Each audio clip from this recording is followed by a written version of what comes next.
Et bonjour et bienvenue dans cette nouvelle vidéo. Il y a environ 2 semaines, je vous avais fait un tuto sur l'outil Medicat afin de vous créer une super clé USB de dépannage.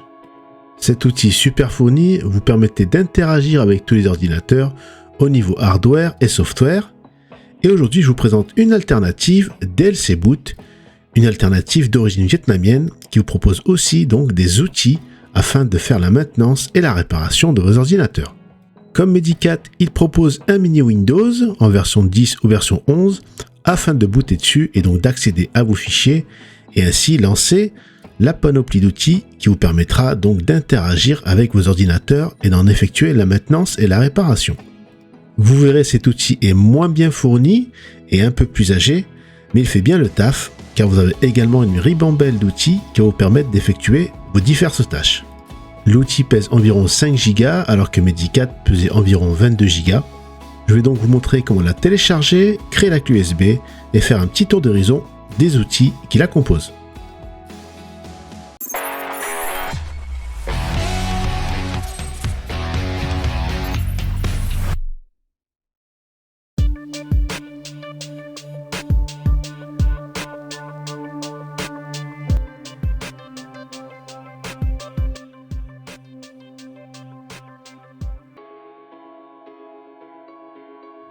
On va tout d'abord voir les prérequis et je vous ai donc que DLC Boot prenait environ 5 Go d'espace.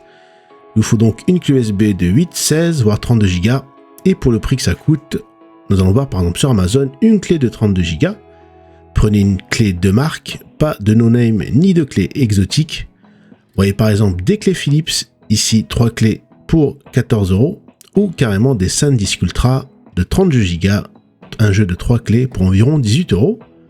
Donc prenez toujours une clé de marque, pas de clé avec une marque exotique et privilégiez donc 16 voire 32 Go. Et je vous ai dit donc que DLC Boot prenait environ 5 Go d'espace. Mais pour le prix que ça coûte, voilà, privilégiez plutôt une 16 voire une 32 Go. Et si je devais faire un choix, je prendrais les SanDisk Ultra de 32 Go. Maintenant, on va procéder au téléchargement de DLC Boot sur le site officiel qui est en vietnamien. Ne vous inquiétez pas, je vous mets le site en description et on peut comprendre quand même à travers les lignes les différents outils que compose cette suite d'outils sur clé USB avec des petits screenshots au démarrage et ainsi que le programme officiel. Et ce qu'on va faire tout en haut, on va cliquer sur le dernier menu et choisir anglais, que ce soit un peu plus compréhensible. Et si vous voulez donc lire les différents aspects et infos de DLC Boot, vous pouvez donc le lire en anglais. C'est pas trop de mal avec la langue de Shakespeare, mais quand même on comprend à travers les lignes, comme je vous disais, tous les outils que compose cette suite d'outils sur clé USB. On va aller donc tout en haut et on va choisir donc télécharger, download. On va choisir DLC Boot. Et là, plusieurs serveurs vous sont proposés, Google Drive, Mediafire, Mega, etc. Je vais prendre Google Drive, faire télécharger, et faire télécharger quand même, et ainsi procéder au téléchargement du package sur mon disque dur. Et environ quelques minutes après, j'ai mon package qui se télécharge sur mon disque dur. Une fois téléchargé, je vais aller donc me rendre dans le dossier téléchargement, et je vais aller dézipper le package que je viens de télécharger. Donc bouton droit, décompresser, ou alors avec cette zip, je fais extraire. Et ça va donc m'extraire le gros package de 5 Go dans un dossier DLC Boot. Ça ne dure que quelques secondes, et quelques secondes après, j'ai un fichier exécutable qui s'appelle dlcboot.exe. Et je fais bouton droit, exécuter en tant qu'administrateur, c'est très important, afin de lancer l'utilitaire DLC Boot sur mon ordinateur Windows.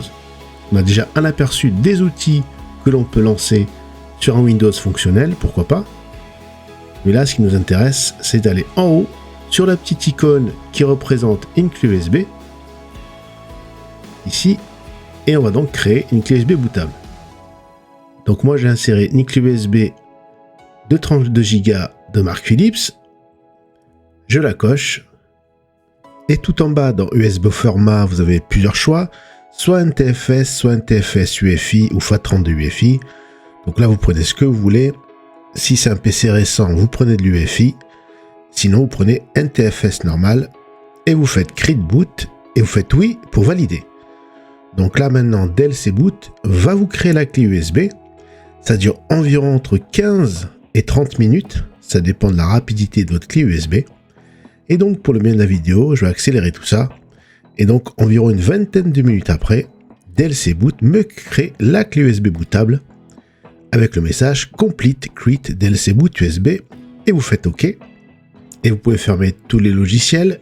Et si je vais dans ce PC, je vois que effectivement ma clé USB prend environ 5 Go, donc 5,15 Go.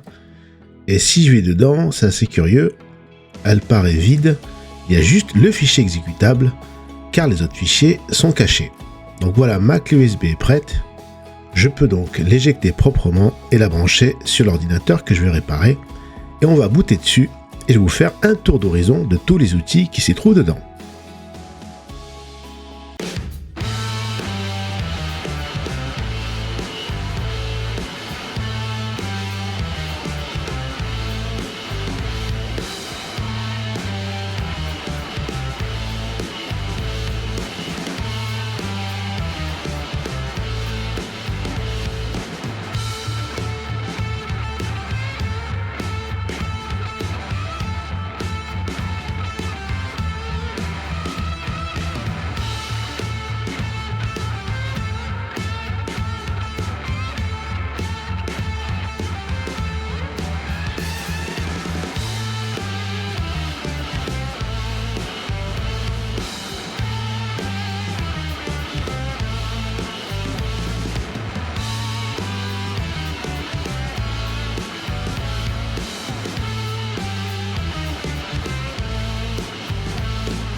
Et voilà, ce petit tuto est terminé. Je vais donc montrer l'utilitaire DLC Boot, une alternative à Medicat.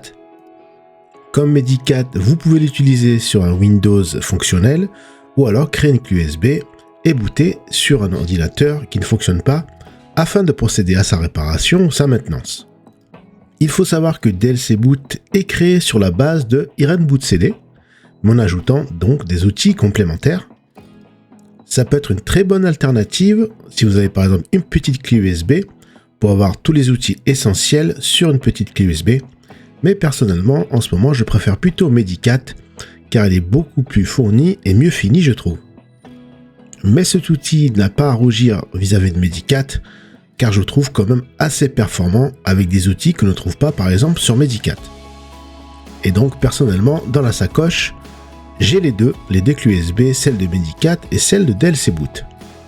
Vous avez donc tous les outils de récupération de données, d'identification de problèmes de disque dur, de prise à distance d'un ordinateur via Internet, d'outils de diagnostic hardware et software, des suites bureautiques, des suites antivirales, des outils de sauvegarde, des outils polypilotes, donc les drivers, des outils réseau de récupération, des outils système et divers utilitaires.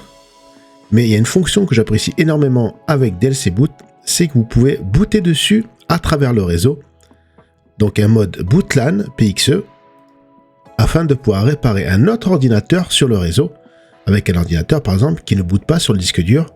Donc ça, je trouve une fonction très pratique que propose DLC Boot.